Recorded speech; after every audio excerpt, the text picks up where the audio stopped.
27 sentyabr Anım günü ərəfəsində sosial şəbəkələrin Rusiya segmentində təxribatlar başlayıb.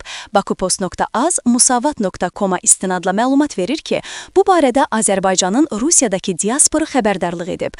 Rusiyanın Sankt-Peterburg şəhərində bəzi anonim qüvvələr sosial şəbəkələr vasitəsilə milli ədavəti qızışdırmaq cəhdinə başlayıblar. Əlavə edək ki, 27 sentyabr Azərbaycanda Anım günü 44 günlük Vətən müharibəsinin başlanğıc tarixi kimi qeyd edilir. Hazırda ölkə daxilində həmin günlər bağlı hazırlıqlar davam edir. Xəbərə görə təxribatçı qüvvələr həm Azərbaycanlıları, həm erməniləri, həm də Peterburg şəhər hakimiyyətini prosesə cəlb etməyə çalışırlar. Bu isə açıq-aşkar təxribat kimi qiymətləndirilir. Qeyd edək ki, 8 avqustda Ermənistan və Azərbaycan Vaşinqtonda döyüşlərin dayandırılması ilə bağlı birgə bəyanat imzalayıb.